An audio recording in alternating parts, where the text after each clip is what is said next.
ఎన్టీఆర్ జిల్లా కొండూరు మండలం కోడూరు గ్రామంలో జనసేన ఆవిర్భావ దినోత్సవాన్ని జన సైనికులు ఘనంగా నిర్వహించారు. ఈ సందర్భంగా పార్టీ జెండాను గమినిశెట్టి శ్రీనివాసరావు, చేలుకాని నగేష్ ఆవిష్కరించారు. అనంతరం కేక్ కట్ చేసి ఆవిర్భావ దినోత్సవ శుభాకాంక్షలు తెలియజేశారు. ఈ కార్యక్రమంలో భాగంగా పేదలకు నిత్యావసర సరుకులు పంపిణీ చేశారు. అలాగే జిల్లా పరిషత్ ఉన్నత పాఠశాలలో 10వ తరగతి చదువుతున్న విద్యార్థులకు జామెంట్రీ బాక్సులు అందజేశారు. ఈ సందర్భంగా జనసేన నాయకులు మాట్లాడారు. పార్టీ అధినేత పవన్ కళ్యాణ్ సుమారుగా 11,000 కోట్లతో సిమెంట్ రోడ్ల నిర్మాణం చేపట్టారని తెలిపారు.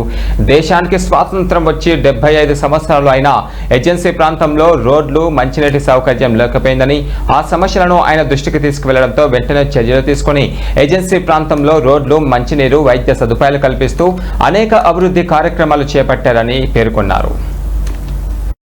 తిరువురు సేవా కార్యక్రమంలో కూడా అన్నింటిలో ముందుండి నడిపిస్తున్న వ్యక్తి గోపాలరావు మాస్టర్ గారు కొడుకు లింగినేని సుధాకర్ గారు.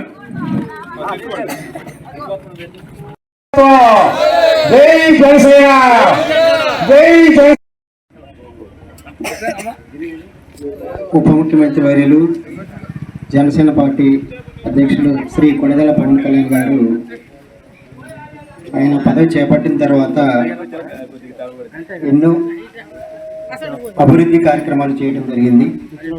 అందులో పంచాయతీరాజ్ గ్రామీణాభివృద్ధి శాఖలో దాదాపు 11,000 కోట్లతో సీసీ రోడ్లు, అలాగే బ్లాక్ టాప్ రోడ్స్ కూడా నిర్మించడం జరుగుతుంది.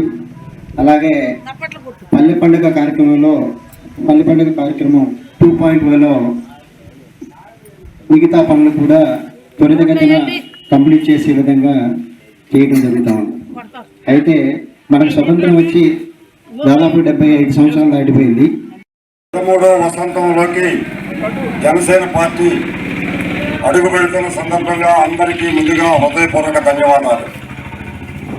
మరి ఈ సందర్భంగా రెండు ప్రభుత్వాలకు, కేంద్ర రాష్ట్ర ప్రభుత్వాలకు అనుసంధానకర్తగా ఉన్నటువంటి జనసేన నాయకులు, మరి జనసేన పార్టీ అధ్యక్షులు శ్రీ పవన్ కళ్యాణ్ గారికి ముందుగా హృదయపూర్వక ధన్యవాదాలు, అభినందనలు.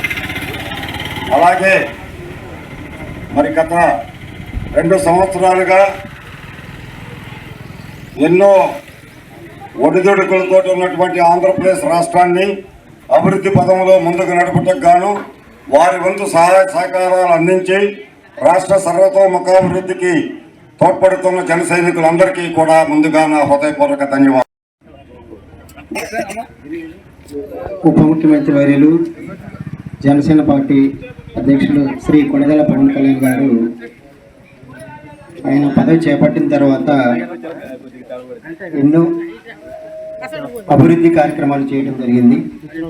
అందులో పంచాయతీరాజ్ గ్రామీణాభివృద్ధి శాఖలో దాదాపు 11,000 కోట్లతో